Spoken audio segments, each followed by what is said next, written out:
दोस्तों नमस्कार। ये है मार्गदर्शन फॉर सिविल सर्विसेज। मैं अनुराग चौधरी। दोस्तों आज की वीडियो में हम सॉल्व करेंगे समाजशास्त्र के महत्वपूर्ण टॉपिक समाजशास्त्रीय सिद्धांतों की अद्यतन प्रवृत्तियों से संबंधित महत्वपूर्ण प्रश्नों को। इसमें हम मध्य क्षेत्रीय सिद्धांत, प्रकार्यवाद, नव प्रकार्यवाद तथा सामाजिक विनिमय के सिद्धांत से संबंधित महत्वपूर्ण प्रश्नों को कवर करेंगे। ये प्रश्न समाजशास्त्र विषय से आयोजित विभिन्न परीक्षाओं जैसे पीजीटी परीक्षा, गवर्नमेंट इंटर कॉलेज प्रवक्ता, government degree college assistant professor, केंद्रीय विद्यालय संगठन तथा नेट जेआरएफ के लिए बहुत ही उपयोगी हैं। तो आइए शुरू करते हैं समाजशास्त्रीय सिद्धांतों की अद्यतन प्रवृत्तियों से संबंधित महत्वपूर्ण प्रश्नों को। पहला प्रश्न है दोस्तों, सामाजिक जीवन के मध्य स्तर पर संबंधों, प्रक्रियाओं और संरचना पर ध्यान केंद्रित करने वाले सामाजिक सिद्धांत को जाना जाता है। सूक्ष्म स्तरीय सिद्धांत, बृहद स्तरीय सिद्धांत, अति सूक्ष्म स्तरीय सिद्धांत या उपर्युक्त में से कोई नहीं। तो सही उत्तर है ऑप्शन डी, उपर्युक्त में से कोई नहीं। दोस्तों आप देख सकते हैं कि सामाजिक जीवन के मध्य स्तर पर संबंधों, प्रक्रियाओं और संरचना पर ध्यान केंद्रित करने वाले उपर्युक्त में से कोई भी सिद्धांत नहीं है। अगले प्रश्न पर आ जाते हैं दोस्तों, किसने समाजशास्त्रीय सिद्धांतों को इन 5 श्रेणियों में विभाजित किया है? प्रत्यक्षवादी सावयववाद, संघर्ष सिद्धांत, स्वरूपात्मक सिद्धांत, सामाजिक व्यवहारवाद और समाजशास्त्रीय प्रकार्यवाद। इसमें विचारकों के नाम आप देख लीजिए। आप देखिए दोस्तों, R K Merton, P S Cohen, Don Martindale और एच आर वैगनर। तो आपको बताना है कि समाजशास्त्रीय सिद्धांतों को 5 श्रेणियों में किसने विभाजित किया है। तो सही उत्तर क्या हो जाएगा?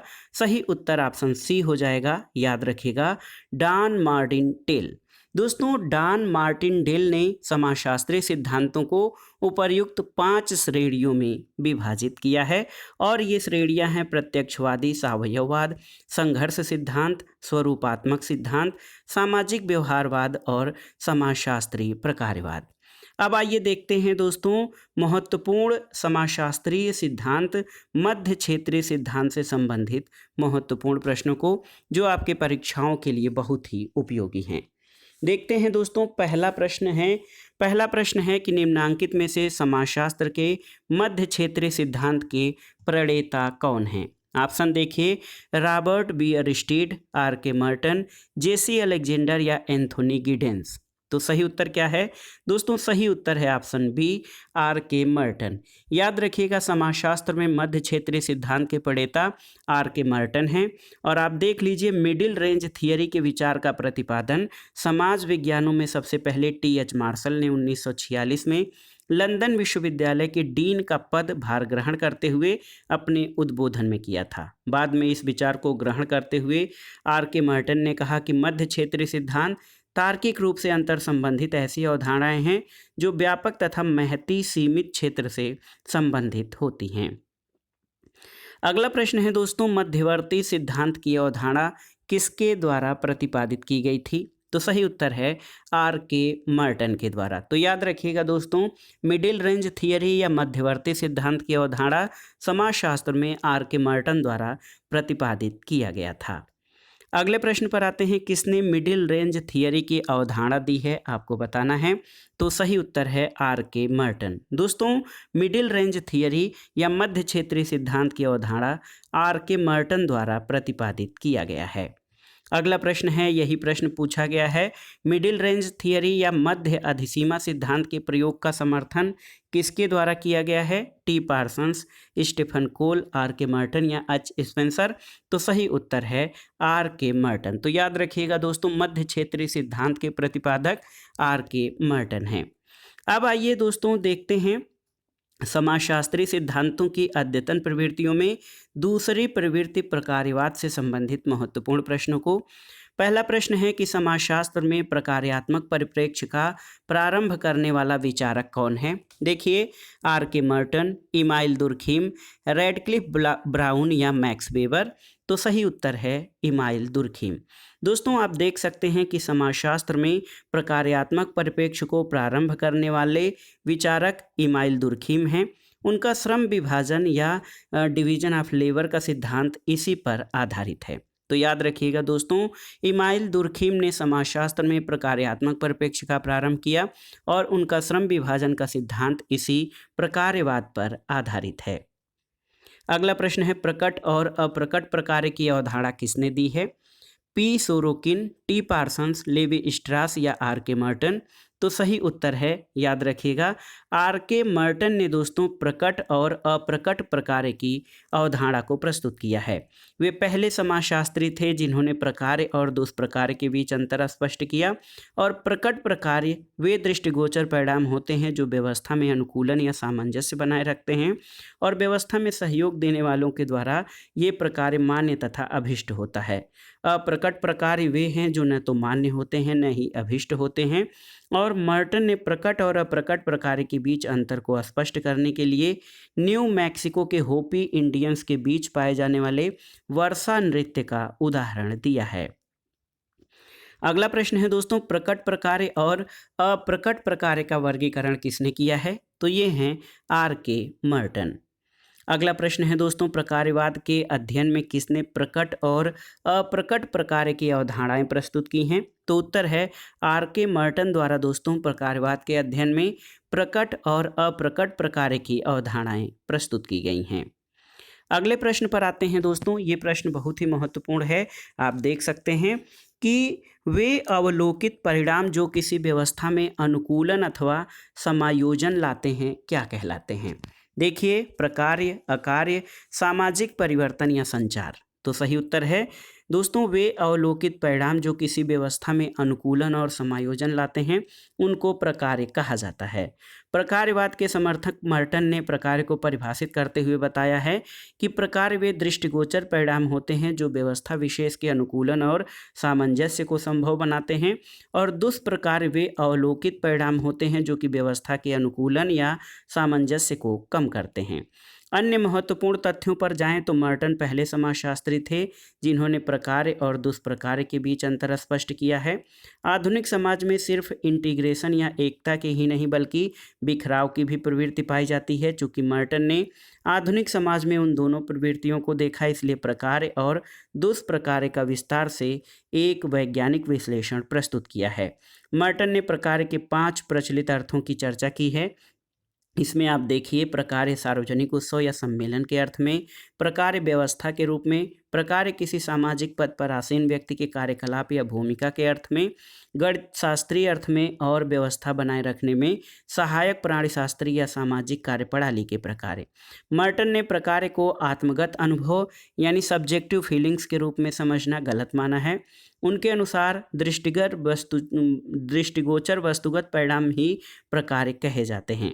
और मर्टन ने प्रकार्य के 2 मौलिक अर्थों का प्रयोग किया है। एक तो जैव व्यवस्था के संदर्भ में प्रकार्य, दूसरा जैव व्यवस्था के अंतर्गत किसी लक्ष्य, उद्देश्य आदि के परिणामों के अर्थ में प्रकार्य। अगले प्रश्न पर आते हैं दोस्तों, ये देखिए, निम्नलिखित में से कौन प्रकार्यवाद के अध्ययन से जुड़ा हुआ है आपको बताना है। तो सही उत्तर है option C, R K Merton प्रकार्यवाद के अध्ययन से जुड़े हैं। अगला प्रश्न है कि जो व्यवस्था से अनुकूलन अथवा सामंजस्य बनाए रखते हैं वे क्या कहलाते हैं? तो सही उत्तर है, जो व्यवस्था से अनुकूलन या सामंजस्य बनाए रखते हैं वे प्रकार्य कहलाते हैं। अगला प्रश्न है दोस्तों, प्रकार्यात्मक विकल्पों की अवधारणा किसने दी है? तो उत्तर है, प्रकार्यात्मक विकल्पों की अवधारणा आर के मर्टन के द्वारा दी गई है। प्रकार्यात्मक विकल्प यानी फंक्शनल अल्टरनेटिव्स की अवधारणा को आर के मर्टन ने प्रस्तुत किया। उनकी ये अवधारणा अमेरिकी राजनीति संरचना से संबंधित है। मर्टन का कहना है कि कोई भी सांस्कृतिक प्रक्रिया अपरिहार्य नहीं है क्योंकि इसका प्रकार्य किसी वैकल्पिक सांस्कृतिक प्रक्रिया द्वारा भी संभव है। एक ही कार्य दूसरी प्रक्रिया या संस्था द्वारा भी किया जा सकता है और यही मर्टन की प्रकार्यात्मक विकल्प की अवधारणा है। अगले प्रश्न पर आते हैं दोस्तों, प्रकार्यात्मक विश्लेषण में मर्टन के अनुसार निम्नलिखित में से कौन से आवश्यक आधार तत्व हैं? पहला है कि समाज की प्रकार्यात्मक एकता, सार्वभौमिक प्रकार्यवाद, एकीकरण और अपरिहार्यता। इनमें से आपको बताना है कि मर्टन के अनुसार कौन से आवश्यक आधार तत्व हैं। तो इसमें देखिए, समाज की प्रकार्यात्मक एकता, एकीकरण और अपरिहार्यता यानी 1, 2 और 4 दोस्तों, ये प्रकार्यात्मक विश्लेषण में मर्टन के अनुसार आवश्यक तत्व हैं। इन तत्वों को आप समझ सकते हैं कि ये तत्व जो हैं आप देखिए, इसमें समाज की प्रकार्यात्मक एकता, सार्वभौमिक प्रकारवाद, अपरिहार्यता, सामाजिक रीतियां या घटनाएं और मर्टन प्रकार्यात्मक विश्लेषण को आदर्शात्मक नहीं मानते हैं। अगला प्रश्न है, प्रकार्यात्मक विश्लेषण में आवश्यकताओं के संस्तरण की अवधारणा किसके द्वारा दी गई है? मैलिनोवस्की, मर्टन, दुर्खीम या रेडक्लिफ ब्राउन के द्वारा? तो सही उत्तर ऑप्शन ए, मैलिनोवस्की के द्वारा। दोस्तों, प्रकार्यात्मक विश्लेषण में मानवशास्त्री मैलिनोवस्की ने प्रकारवादी विचारधारा का विकास अनुभवपरक वास्तविकता के आधार पर किया है और उन्होंने जनजाति समाजों का सामाजिक सांस्कृतिक इकाई के रूप में अध्ययन करके संस्कृति के प्रत्येक पहलू का विश्लेषण उसके प्रकारों के आधार पर किया है। ऐसा उनकी पुस्तक आर्गोनट्स ऑफ वेस्टर्न पैसिफिक में प्रदर्शित होता है। उन्होंने जनजाति संस्कृति को समझने के लिए जिस विशिष्ट दृष्टिकोण को विकसित किया उसे हम थियरी ऑफ नीड्स यानी आवश्यकताओं का सिद्धांत कहते हैं और इसकी चर्चा उन्होंने अपनी पुस्तक ए साइंटिफिक थियरी ऑफ कल्चर में किया है। उनके अनुसार आवश्यकताएं दो प्रकार की होती हैं, एक तो व्यक्तिगत और दूसरी सामाजिक। और मैलिनोवस्की ने व्यक्तिगत आवेग को व्यक्तिगत तथा सामूहिक अस्तित्व की अवधारणा से जोड़कर आवश्यकताओं को 3 भागों में बांटा है। ये आवश्यकताएं मूल यानी बेसिक, व्युत्पन्न यानी डिराइव्ड और संबंधी यानी इंटीग्रेटिव होती हैं। मूल आवश्यकताएं वे होती हैं जो व्यक्ति या समूह के अस्तित्व के लिए अनिवार्य हैं। मूल आवश्यकताओं के अंतर्गत चयापचय यानी मेटाबॉलिज्म, प्रजनन, शारीरिक सुख, सुरक्षा, गतिशीलता, मानसिक विकास और स्वास्थ्य हैं। इनकी सांस्कृतिक प्रक्रियाएं क्रमशः भोजन की आपूर्ति, नातेदारी, आश्रय, संरक्षण गतिविधियां, प्रशिक्षण, स्वच्छता आदि हैं। और मूल आवश्यकताओं को पहले स्तर का निर्धारक भी कहा जाता है। अगला प्रश्न है, निम्नांकित में से किसने ट्रोबिएंड आइलैंडर्स का प्रकारवादी पद्धति से अध्ययन किया था? देखिए, Radcliffe brown, B मैलिनोवस्की, are K Merton या के डेविस? तो सही उत्तर है मैलिनोवस्की ने। दोस्तों, मैलिनोवस्की ने अपनी आवश्यकताओं के सिद्धांत के माध्यम से संस्कृत को एक डायनामिक यानी गत्यात्मक व्यवस्था के रूप में स्वीकार किया है और संस्कृत की व्याख्या उन्होंने एक प्रकार्यात्मक दृष्टिकोण से की है। इसके आधार पर उन्होंने ट्रोबिएंड आइलैंडर्स में निर्जातीय समूहों के विवरण का संकलन और विश्लेषण व्यवस्थित ढंग से किया।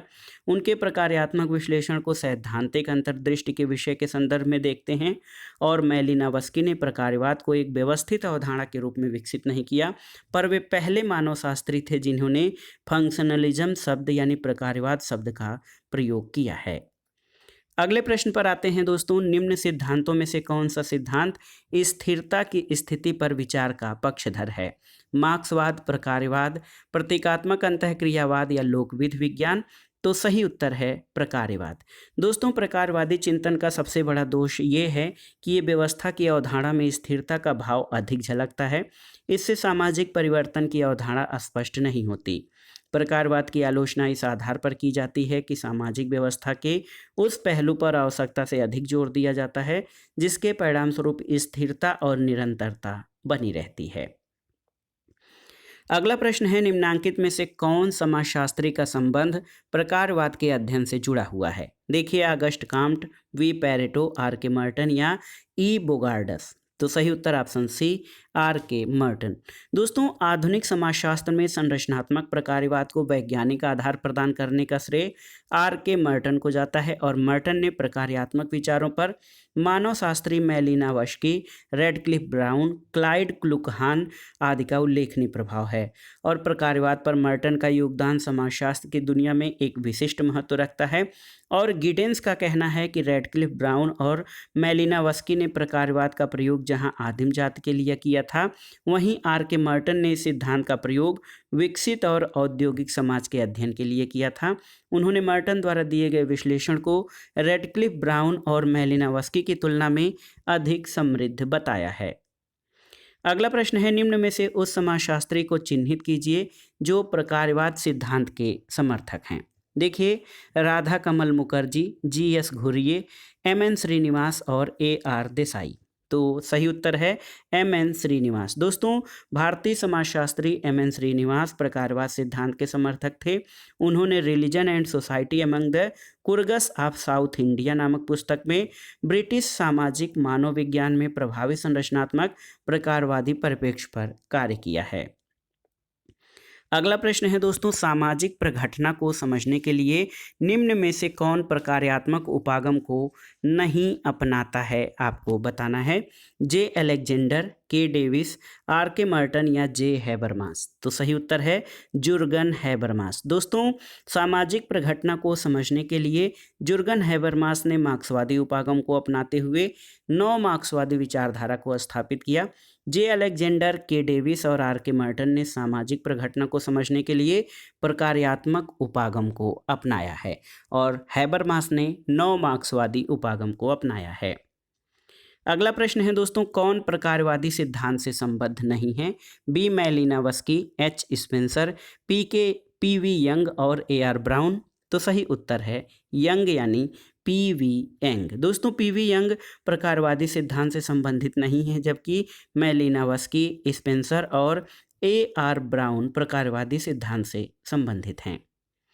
अगला प्रश्न है, प्रदर्शनात्मक उपभोग एक उदाहरण है किसका?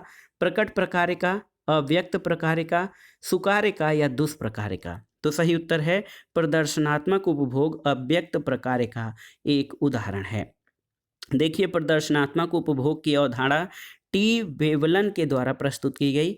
उन्होंने प्रदर्शनात्मक उपभोग को अव्यक्त प्रकार के रूप में व्यक्त किया है और अव्यक्त प्रकार न तो इच्छित होते हैं न ही मान्य होते हैं।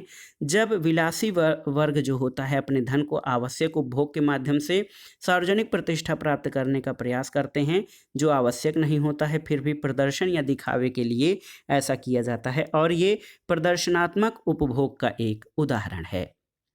अगला प्रश्न है, इन विकल्पों में से गलत कथन चुनना है आपको। देखिए, प्रकार एक आंशिक क्रिया द्वारा उस संपूर्ण क्रिया को दिया जाने वाला योगदान है जिसका कि वह भाग है, सही है। प्रकारवाद एकता एक ऐसी दशा है जिसमें समाज व्यवस्था के सभी अंग अलग अलग कार्य करते हैं, ये सही नहीं है। प्रकार किसी भी इकाई का वह योगदान है जो संपूर्णता को बनाए रखने में उसके द्वारा किया जाता है और प्रत्येक समाज व्यवस्था में एक प्रकार की एकता होती है जिसे प्रकार्यात्मक एकता के नाम से जानते हैं। तो ऑप्शन बी आपका सही नहीं है। दोस्तों, आप जान सकते हैं कि प्रकारवाद के अनुसार ये माना जाता है कि समाज में ऐसी संगठित और आत्म अनुरक्षित व्यवस्था है जिसमें विरोधी परिवेश की स्थिति में भी संतुलन बना रहता है। समाज के जीवन के लिए ये जरूरी है कि व्यवस्था की आवश्यकताओं की पूर्ति के लिए उनकी सामाजिक प्रक्रियाओं का आपस में सहज रूप से तालमेल हो। इसलिए ये व्यवस्थाएं अलग अलग नहीं बल्कि एक दूसरे से सम्मिलित रूप में कार्य करती हैं। अगला प्रश्न है, समाजशास्त्र में अद्यतन सिद्धांत कौन सा है? देखिए दोस्तों, प्रत्यक्षवाद, प्रकार्यवाद, आत्महत्या का सिद्धांत या उद्विकाशीय सिद्धांत। तो आप देख लीजिए, प्रकार्यवाद समाजवाद का अद्यतन सिद्धांत है। ऑगस्ट काम्ट, जिनका समयकाल 1798 से 1857 था, इन्होंने प्रत्यक्षवाद का व्यवस्थित प्रतिपादन किया। उनकी प्रख्यात कृति है कोर्स डी फिलॉसफी पॉजिटिव।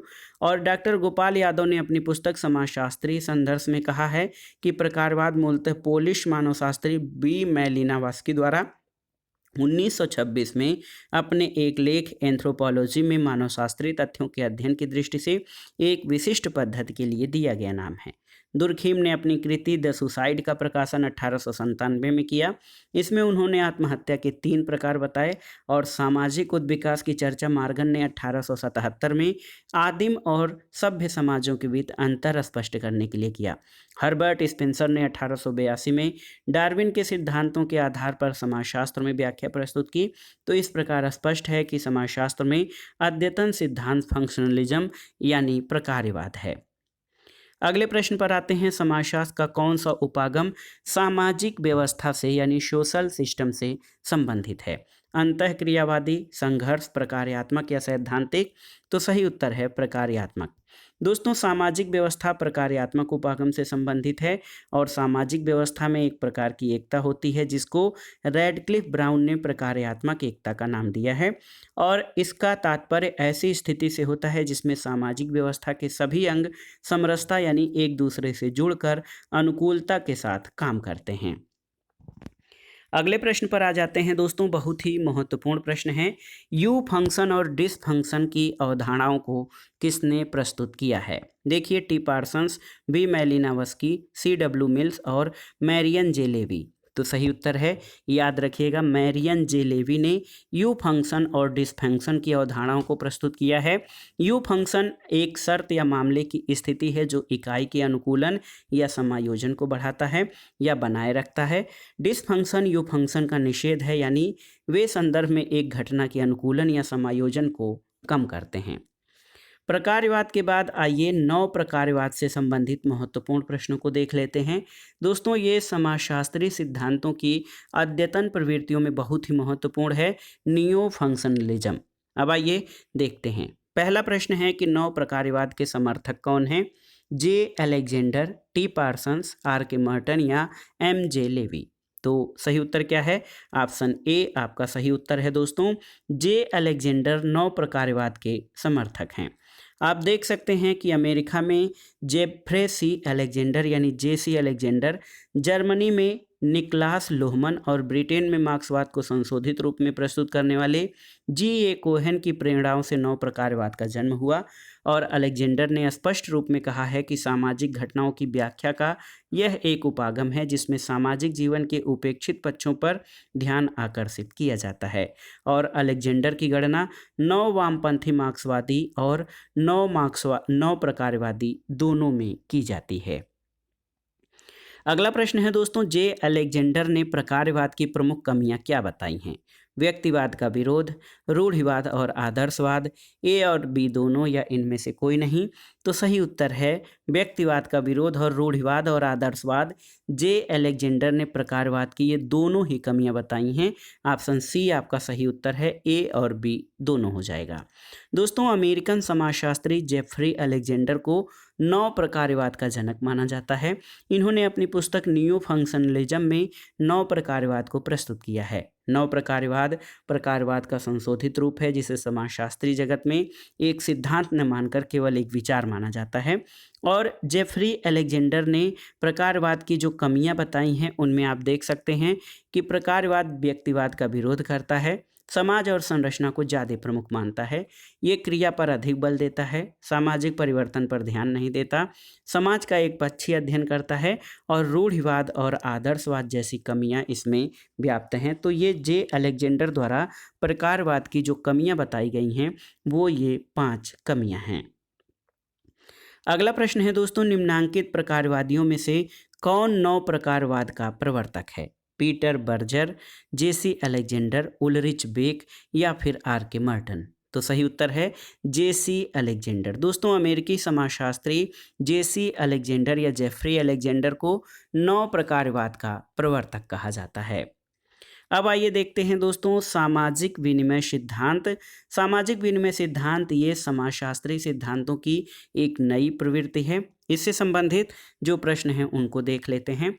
पहला प्रश्न है कि सामाजिक विनिमय सिद्धांत का प्रतिपादन किसने किया है?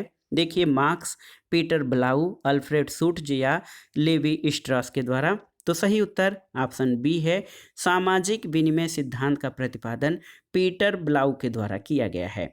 और आप देख लीजिए, आधुनिक विनिमय सिद्धांत के विकास का श्रेय सामान्यतः थीबाउ और कैली तथा हेमंस को दिया जाता है। इनके विनिमय सिद्धांत पर बहुत कुछ मात्रा में व्यवहारवादी मनोवैज्ञानिक स्किनर के विचारों की छाप है। ऐसा कहा जाता है कि होमन्स के विनिमय सिद्धांत का जन्म समाजशास्त्र के भीम कहे जाने वाले पार्सन्स के सामाजिक क्रिया सिद्धांत की प्रतिक्रिया के फलस्वरूप हुआ है। और होमन्स के अतिरिक्त विनिमय सिद्धांत के प्रति पीटर ब्लाउ का योगदान बहुत अधिक महत्वपूर्ण है।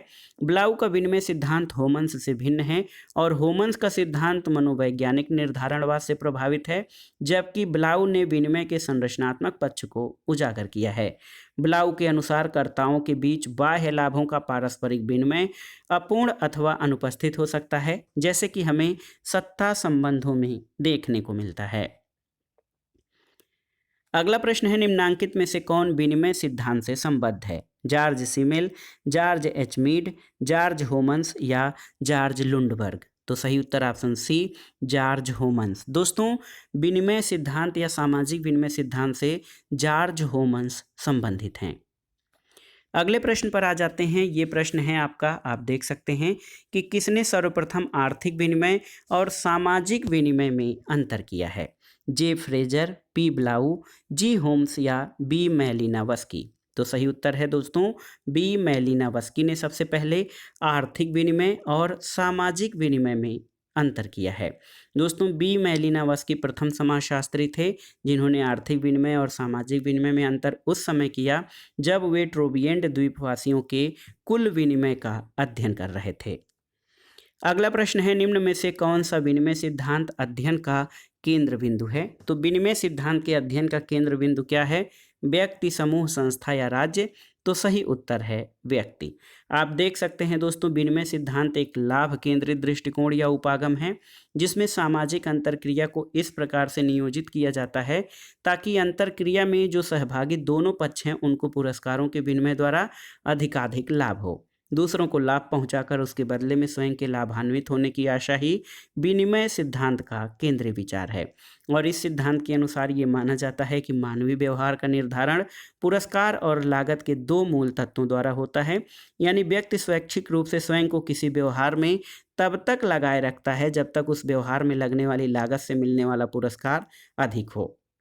देखिए एक विचारक हैं मार्शल मास, पहले व्यक्ति थे जिन्होंने वर्ष 1925 में अपने एक लेख द गिफ्ट में इस ओर ध्यान आकृष्ट कराया। उन्होंने जनजातीय समाजों में उपहार लेन देन समारोहों का विस्तृत वर्णन विश्लेषण कर पारस्परिकता के सिद्धांत का प्रतिपादन किया है और ट्रोबिएंड द्वीपवासियों की कुला प्रथा और अमेरिकी इंडियंस की पोर्टलैच प्रथा इसके सर्वप्रसिद्ध उदाहरण हैं। अगले प्रश्न पर आते हैं दोस्तों, सामाजिक विनिमय के नियम क्या हैं? देखिए विवेकपूर्ण सिद्धांत, न्याय सिद्धांत, ए और बी दोनों या इनमें से कोई नहीं। तो सही उत्तर है ऑप्शन सी दोस्तों ए और बी दोनों। देखिए सामाजिक विनिमय के नियम विवेकपूर्ण सिद्धांत और न्याय सिद्धांत दोनों हैं।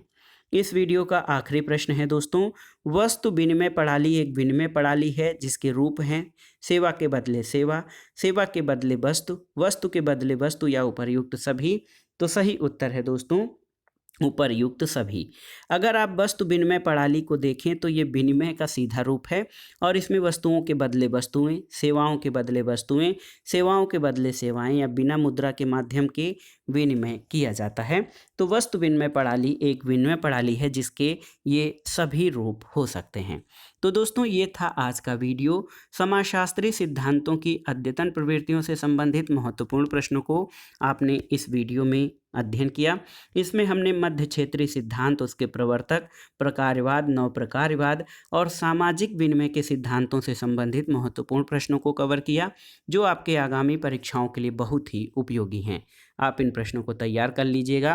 दोस्तों आगे के वीडियो में हम नवीन समाजशास्त्रीय सिद्धांतों की प्रवृत्तियों से संबंधित अन्य महत्वपूर्ण प्रश्नों को सॉल्व करेंगे। तो आगे के वीडियो से हमसे जुड़े रहें, वीडियो को लाइक करें, शेयर करें और इस चैनल मार्गदर्शन फॉर सिविल सर्विसेज को सब्सक्राइब करें। वीडियो देखने के लिए धन्यवाद दोस्तों, नमस्कार।